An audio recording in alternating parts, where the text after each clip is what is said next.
Hi friends, welcome to Meera's novel. Agninetra ഭാഗം 42. കാശിയുടെ മനസ്സിലേക്ക് അഗ്നിയുടെയും നച്ചുവിൻ്റെയും മുഖം കടന്നു വന്നു. വല്ലാതെ സങ്കടം തോന്നി അവന്. ഏത് സാഹചര്യത്തിലാണെങ്കിലും അവിടെ കല്യാണം കഴിഞ്ഞപ്പോൾ ഒരു പ്രതീക്ഷയുണ്ടായിരുന്നു.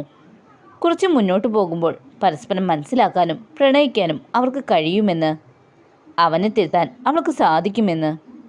എന്നാൽ അഗ്നി ഇനി നന്നായാലും അവർക്ക് നല്ലൊരു ജീവിതം ഉണ്ടാകാൻ പോകുന്നില്ല എന്ന് കാശിക്ക് ഉറപ്പായി. യാദവും കൂട്ടുകാരും മരണം അർഹിക്കുന്നവരാണെങ്കിലും നിയമത്തിന് മുന്നിൽ നേത്ര കുറ്റവാളിയാണ്. ഓരോ ഓർമ്മ വരവേ കാശിയുടെ കണ്ണുകൾ നിറഞ്ഞു.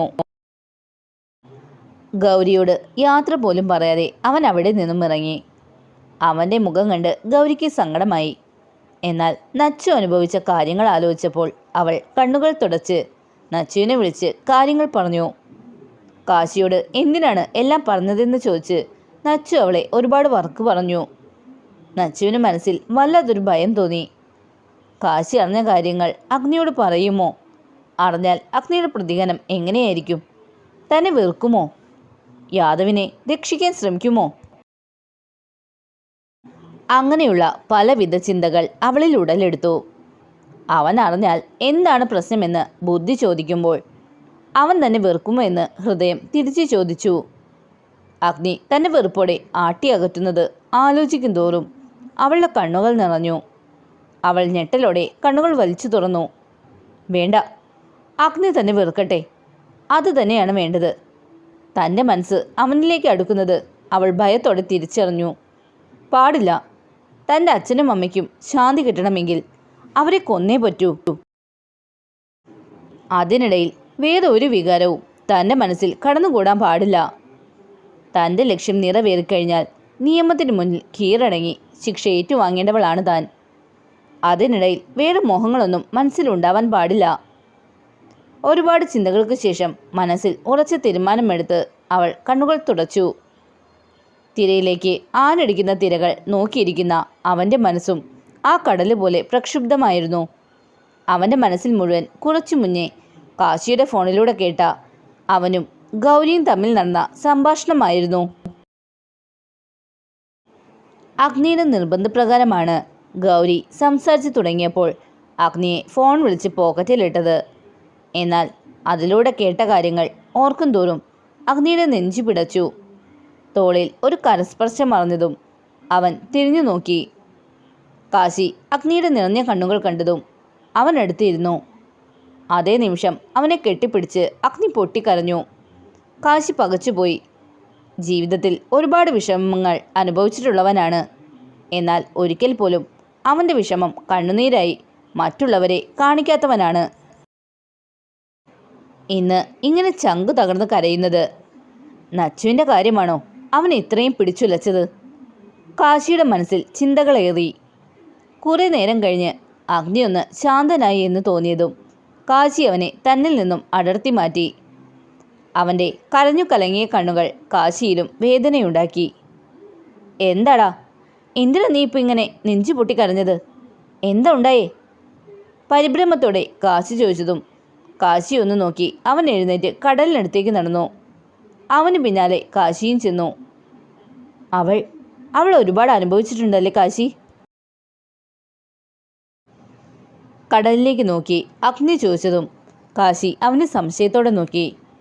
പിന്നെയാണ് അവൻ നച്ചുവിനെ പറ്റിയാണ് ചോദിക്കുന്നത് എന്ന് മനസ്സിലായത്. ഒരുപാട്. നമുക്കൊക്കെ ഊഹിക്കാവുന്നതിലും അപ്പുറം ശാരീരികമായും അതിലേറെ മാനസികമായും. അവളെ ഉപദ്രവിച്ചവരുടെ കൂട്ടത്തിൽ ഞാനുമുണ്ടല്ലേ? അവളെ സമ്മതം പോലും നോക്കാതെ ഒരു നാടകമായി താലിക്കും സിന്ദൂരത്തിനും ഒരു വിലയും നൽകാതെയല്ലേ അവൾക്ക് ഞാൻ നൽകിയത്? അവളുടെ ജീവിതത്തിലേക്ക് അവളെ പ്രാണനെ പോലെ സ്നേഹിക്കുന്ന ഒരുവനല്ലേ വരേണ്ടിയിരുന്നത്? അവിടെയല്ലേ ഞാൻ അവളുടെ ഇമോഷൻസ് കണക്കിലെടുക്കാതെ. ഗൗരി പറഞ്ഞത് തന്നെ ശരി. ഞാനും അവന്മാരും തമ്മിൽ ഒരു വ്യത്യാസവുമില്ല. അത് പറയുമ്പോൾ അവൻ്റെ ശബ്ദമിടറി. ഏയ് അഗ്നി, നിന്റെ ഭാഗത്ത് തെറ്റുണ്ട്, ഇല്ല എന്ന് ഞാൻ പറയുന്നില്ല. പക്ഷേ അത് തിരുത്താവുന്നതാണ്. കാശി പറഞ്ഞതും അഗ്നി അവനെ സംശയത്തോടെ നോക്കി. നീ എന്തോ ഉദ്ദേശിച്ചേ? നിനക്ക് അവളെ നിന്റെ ഭാര്യയായി സ്വീകരിച്ചുകൂടെ? കൂടെ കൂട്ടിക്കൂടെ? കാശി ചോദിച്ചതും അഗ്നി ഞെട്ടലോടെ അവനെ നോക്കി. ശേഷം വിലങ്ങനെ തലയാട്ടി. അത് കണ്ടതും കാശിക്ക് വല്ലാത്ത ദേഷ്യം വന്നു. ഓ സോറി, ഞാൻ മറന്നു. നിന്റെ അനിയൻ എന്ന് പറയുന്നവനടക്കം 4 പേര് കളങ്കപ്പെടുത്തിയ ശരീരമുള്ളവളാണല്ലോ അവളല്ലേ? ഗൗരി പറഞ്ഞ വാക്കുകൾ മനസ്സിൽ വന്നതും പുച്ഛത്തോടെയാണ് കാശി അത് പറഞ്ഞത്. എന്നാൽ അടുത്ത നിമിഷം കാശി അഗ്നിയുടെ അടി കൊണ്ട് നിലത്തേക്ക് തെറിച്ചു വീണു. നിലത്ത് വീണ കാശി പകപ്പോടെ അഗ്നിയെ നോക്കി. ആദ്യമായാണ് അഗ്നി അവൻ്റെ ദേഹത്ത് കൈവയ്ക്കുന്നത്. അഗ്നിയുടെ മുഖത്തെ ദേഷ്യം കണ്ടതും കാശി ഉമിനീരിറക്കി. എന്താണ് നീ പറഞ്ഞത്? അവൾ ശരീരം കളങ്കപ്പെട്ടത് കൊണ്ടാണ് ഞാൻ അവളെ വേണ്ടെന്ന് പറയുന്നതെന്നോ? പെണ്ണിൻ്റെ പരിശുദ്ധി അവളെ ശരീരത്തിനല്ല മനസ്സിനാണ് വേണ്ടത്. ഏതോ പേയ് പിടിച്ച പട്ടികൾ കടിച്ചു കീറിയാൽ ഇല്ലാതെ ആകുന്നതല്ല ഒരു പെണ്ണിൻ്റെ പരിശുദ്ധി. അങ്ങനെ നോക്കുമ്പോൾ അവൾ കളങ്കപ്പെട്ടിട്ടില്ല. അഗ്നിയുടെ വാക്കുകൾ കേൾക്കെ കാശിക്ക് ആശ്വാസം തോന്നി. ഗൗരി ചിന്തിച്ച പോലെയല്ല അഗ്നിയുടെ മനസ്സ് എന്നറിഞ്ഞതും അവനിലെ അസ്വസ്ഥത കുറഞ്ഞു. അവൻ നിലത്തു നിന്നും എഴുന്നേറ്റ് അഗ്നിക്ക് അടുത്തേക്ക് ചെന്നു. പിന്നെ എന്താ അഗ്നി, അവളെ കൂടെ കൂട്ടിയാൽ? ഞാൻ കണ്ടെടുത്തോളം അറിഞ്ഞെടുത്തോളം നല്ലൊരു കുട്ടിയെ അവൾ. അനുഭവിച്ചിട്ടുണ്ട് ഒരുപാട്. കരുതലും സ്നേഹവും കിട്ടേണ്ട സമയത്ത് അത് അന്യമായിരുന്നു അവൾക്ക്. എഡ്വിനും ഗൗരിയും എത്രയൊക്കെ കൂടെയുണ്ടായിരുന്നു എന്ന് പറഞ്ഞാലും സ്വന്തം എന്ന് പറയാൻ ആരുമില്ലാത്തതിന് വിഷമം അവൾ അനുഭവിച്ചു കാണും. എന്നാൽ ഇന്ന് അങ്ങനെയല്ല. ഇന്ന് നീ കെട്ടിയ താലിയുണ്ട് അവളുടെ കഴുത്തിൽ. അതിന് അർഹിക്കുന്ന ബഹുമാനം നീ നൽകിയാൽ അവൾക്ക് ഏത് സാഹചര്യവും തരണം ചെയ്യാൻ ധൈര്യം നൽകുന്നതായി മാറും ആ താലി. കാശി വന്നതും അഗ്നി അവനെ നിർവികാരതയോടെ നോക്കി. അതേടാ, അവൾ നല്ല കുട്ടിയാണ്. അതുതന്നെയാണ് അവൾ എൻ്റെ കൂടെ കൂട്ടാനുള്ള പ്രശ്നവും. ഞാൻ അവൾക്ക് ചേരില്ലടാ. അനാമിക അവളോടുള്ള ദേഷ്യം തീർക്കുവാനായി എല്ലാ ദുശീലങ്ങളും കൂട്ടുപിടിച്ചവനാണ് ഞാൻ. വലി, കുടി, കുറേ കാലം മയക്കുമരുന്ന് എല്ലാം ഉണ്ടായിരുന്നു. അതൊക്കെ അവൾ ക്ഷമിക്കുമായിരിക്കും. എന്നാൽ ഒരു പെണ്ണ് ക്ഷമിക്കാത്ത ഒരു കാര്യം കൂടി ഞാൻ ചെയ്തിട്ടുണ്ട്. അവളുടെ കഴുത്തിൽ താലി കെട്ടുന്നതിന് മുന്നേ വരെ ഞാൻ ആണല്ല എന്ന് പറഞ്ഞ് അപമാനിച്ചവളോടുള്ള ദേഷ്യം തീർക്കാൻ സ്വബോധത്തോടെ ഒരുപാട് പെണ്ണുങ്ങൾക്കൊപ്പം എൻ്റെ ശരീരം ഞാൻ പങ്കിട്ടിട്ടുണ്ട്. കുടുംബം, ഭാര്യ, കുട്ടികൾ അങ്ങനെയൊന്നും എൻ്റെ ജീവിതത്തിൽ ഉണ്ടാവില്ല എന്ന് ഉറപ്പിച്ചുകൊണ്ട് തന്നെ എൻ്റെ പ്രവൃത്തികളിൽ എനിക്ക് കുറ്റബോധം തോന്നിയിട്ടുമില്ല. ഞാൻ അത്രയും മോശപ്പെട്ടവനാണെന്ന് അവൾക്കറിയുകയും ചെയ്യാം. എല്ലാം അറിഞ്ഞുകൊണ്ട് അവൾ എന്നോട് ക്ഷമിക്കില്ല കാശി.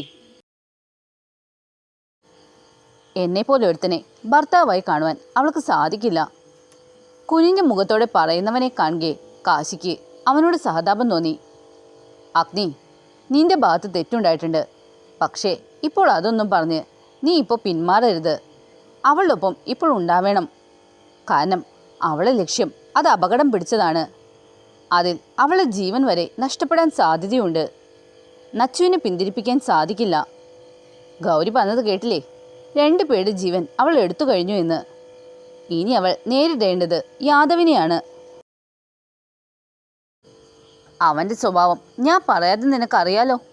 അവൻ അപകടകാരിയാണ്.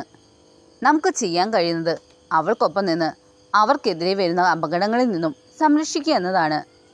നിയമത്തിൻ്റെ കണ്ണിൽ നമ്മളും തെറ്റുകാരാവും. എന്നാൽ എൻ്റെ മനസാക്ഷിക്ക് മുന്നിൽ അത് തെറ്റായി എനിക്ക് തോന്നുന്നില്ല. അവളുടെ നീതി അവളായി തന്നെ നേടിയെടുക്കണം. കാശി പറഞ്ഞതും ഗൗരിയുടെ വാക്കുകൾ അഗ്നിക്ക് ഓർമ്മ വന്നു. യാദവിൻ്റെ ഫ്രണ്ട്സിനെ ഗൗരി പറഞ്ഞ പോലെ നച്ചു കൊന്നിട്ടുണ്ടെങ്കിൽ പോലീസ് അറിയും മുന്നേ ആ തെളിവുകൾ എന്ത് വില കൊടുത്തും നശിപ്പിക്കണമെന്ന് അഗ്നി ഉറപ്പിച്ചു. ശേഷം കാശിയോടും ചില കാര്യങ്ങൾ ഏൽപ്പിച്ച് അവൻ തിരിഞ്ഞു നടന്നു. പോകുന്ന വഴി അഗ്നിയുടെ മനസ്സ് നിറയെ കാശി പറഞ്ഞ കാര്യങ്ങളായിരുന്നു. അഗ്നി, ഞാൻ ചോദിച്ചത് നീ മറുപടി തന്നില്ല. കൂടെ കൂട്ടുവോ എൻ്റെ പെങ്ങളെ നീ? കാശി ചോദിച്ചതും അഗ്നി അവന് നേരെ തിരിഞ്ഞു. നിനക്കുള്ള മറുപടി നീ നേരിട്ട് കണ്ട് മനസ്സിലാക്ക്. ചെറുചിരിയോടെ അത്രയും പറഞ്ഞ് നടന്നകലുന്നവനെ നോക്കി നിൽക്കെ കാശിയുടെ ചുടുകളിലും ചെറു പുഞ്ചിരി വിരിഞ്ഞു.